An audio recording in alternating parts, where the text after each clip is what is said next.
जमीन से 480 फीट ऊंचे 4500 साल पुराने इस पिरामिड के अंदर ऐसा क्या था जिसको सिर्फ देखने के लिए रिसर्चर्स ने एक रोबोटिक कैमरा पिरामिड के अंदर भेजा। एक जगह पर आकर रोबोटिक कैमरा रुक गया क्योंकि अब उसके सामने पत्थर का एक स्लैब था। रिसर्चर्स का मानना था कि इस स्लैब के पीछे जरूर कोई ऐसा राज छिपा है जो पिछले 4500 सालों से दफन है। ये राज इनको हर कीमत पर जानना था, इसलिए उन्होंने रोबोट के आगे एक ड्रिल मशीन लगाई जिसने उस पत्थर के स्लैब में बारीक छेद कर दिया। अब इस छेद के अंदर एक कैमरा भेजा गया जिसने स्लैब के उस पार ऐसा मंजर देखा जो पिछले 4500 सालों से किसी ने भी नहीं देखा था। दोस्तों, इजिप्ट में टोटल 138 ऊंचे पिरामिड्स मौजूद हैं, जिन्होंने पिछले हजारों सालों से दर्जनों अर्थक्वेक और कई खतरनाक तूफान का सामना किया, लेकिन मजाल है इनमें से कोई एक भी इधर से उधर हुआ हो। इनमें से सबसे ऊंचा और बड़ा pyramid the great pyramid of Giza कहलाता है और इस पिरामिड की बेस का एरिया 13 एकड़ है। यानी इस पिरामिड्स के अंदर हैरत अंगेज तौर पर 1-2 नहीं बल्कि पूरी 9 फुटबॉल फील्ड आराम से फिट आ सकती है। एक एस्टिमेट के हिसाब से इस पिरामिड में टोटल 23 लाख बड़े बड़े पत्थरों का इस्तेमाल हुआ, जिनमें से कई पत्थरों का वजन 50 टन भी था। अगर इसके टोटल वजन का अंदाजा लगाया जाए तो इस पैरामीटर का वजन 60 लाख टन है, जो 12 बुर्ज खलीफा के वजन के बराबर बनता है। लेकिन इतने ऊंचे और आलीशान पिरामिड बनाने का आखिर मकसद क्या था? हजारों साल पहले जब इंसान के पास कोई टूल्स भी मौजूद नहीं थे, तब इन पिरामिड की दीवारों को कैसे इंच बाय इंच लेवल किया गया, कैसे 50 टन वजनी पत्थरों को स्क्वायर शेप में काटकर बगैर क्रेन के ही 480 फीट ऊंचाई तक पहुंचाया गया।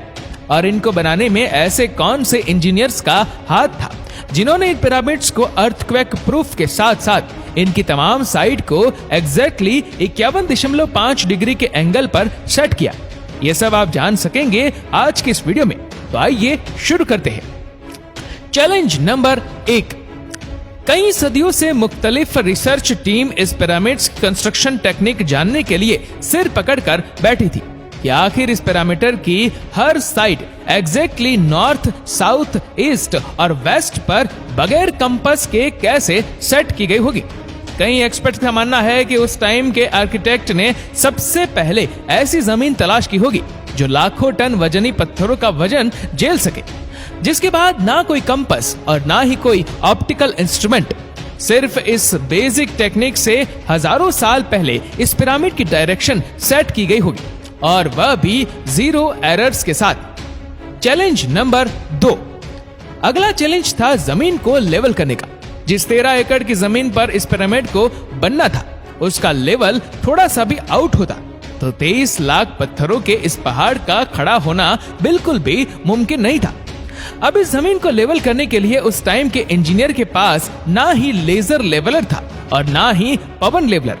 एक्सपर्ट्स का मानना है कि कंस्ट्रक्शन साइट की चारों साइड पर खड्डा करके उसमें पानी डाला गया होगा और फिर एक साइड के पानी के लेवल से दूसरे साइड के पानी के लेवल को मैच किया गया होगा। जो जमीन का हिस्सा पानी के लेवल से मैच नहीं कर रहा होगा, उसको छेनी और हथौड़ी की मदद से काट कर लेवल किया गया होगा। कई एक्सपर्ट्स का मानना है कि एंशिएंट इजिप्शियंस ने इस सिंपल टूल का भी इस्तेमाल किया होगा, जिसकी दोनों साइड पर लकड़ियां और उसके ठीक सेंटर पर एक रस्सी से पत्थर बंधा हुआ है। अगर पत्थर जमीन से टच हो गया और उसकी रस्सी ठीक सेंटर लाइन पर आ रही होगी, तो इसका मतलब है कि बीच की जमीन परफेक्टली लेवल है। Challenge number 3। अब पिरामिड कंस्ट्रक्शन साइट पर डायरेक्शंस भी सेट थी, मार्किंग भी हो चुकी थी और जमीन का लेवल भी सेट था।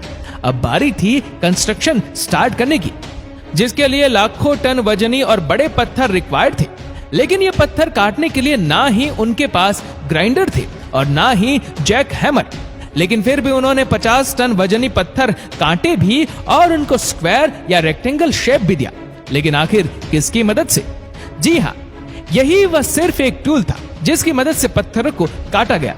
एक्सपर्ट्स का मानना है कि पिरामिड्स की कंस्ट्रक्शन पर इस्तेमाल होने वाली छेनी सिर्फ कॉपर से ही नहीं बनी थी, क्योंकि उनको भी ये बात मालूम थी कि कॉपर नरम होता है और पत्थर नहीं काट सकता, इसलिए इसमें एक केमिकल आर्सेनिक भी शामिल किया गया था। कॉपर और आर्सेनिक से बनाई जाने वाली ये छेनी लकड़ियों के हथौड़ों से पत्थरों पर ठोकी जाती थी और कई घंटों की मेहनत के बाद बड़े बड़े पत्थर शेप में लाई जाती थी। Challenge number 4। अब ये खास किस्म का पत्थर जिसको आज लाइमस्टोन कहा जाता है, उसकी कटाई पिरामिड कंस्ट्रक्शन साइट गीजा से 250 किलोमीटर दूर टोरा के शहर में हो रही थी। अब मसला था इस पत्थर को गीजा तक ट्रांसपोर्ट करने का। हर एक पत्थर 50 टन यानी 50,000 केजी के बराबर था, जो तकरीबन 3 पैसेंजर बस के वजन के बराबर बनता है। और ऐसे 23 लाख पत्थर सिर्फ एक पिरामिड में इस्तेमाल होते थे। इतना ज्यादा वजन ट्रांसपोर्ट करने के लिए ना ही उस दौर में कोई जानवर काम आ सकता था और ना ही उनके पास ट्रक मौजूद थे। अगर आजकल के जदीद दौर में भी ये काम करना पड़े तो ट्रांसपोर्ट कंपनी का अच्छा खासा टफ टाइम आएगा। हैरतअंगेज तौर पर यह काम वर्कर्स और कश्तियों की मदद से किया गया। जी हाँ, टोरा और गीजा के दरमियान मौजूद रिवर का फायदा उठाया गया और बड़ी बड़ी कश्तियों में पत्थर लाद कर पिरामिड साइट पर पहुंचाए गए। एक्सपर्ट्स का मानना है कि यह काम इतना आसान नहीं था।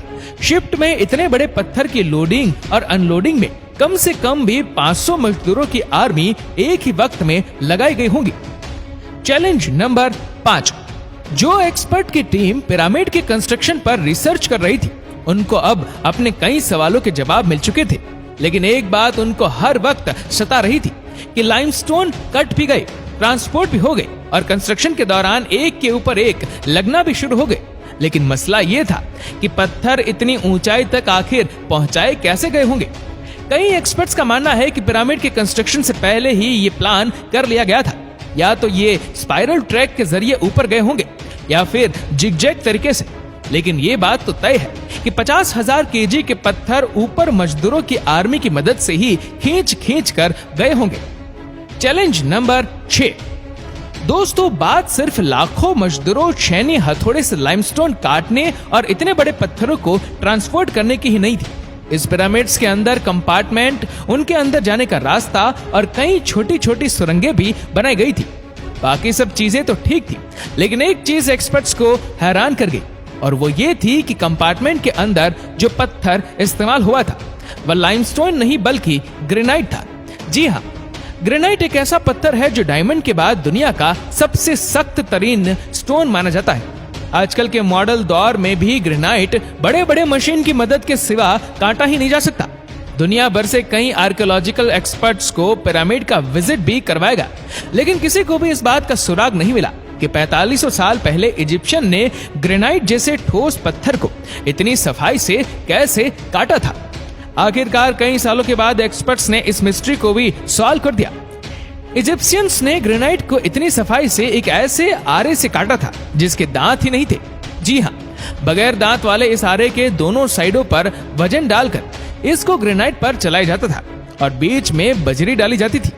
एक्सपर्ट्स का मानना है कि इस तरीके से इतने बड़े पत्थर को काटने में 4 महीनों का वक्त लग जाता था।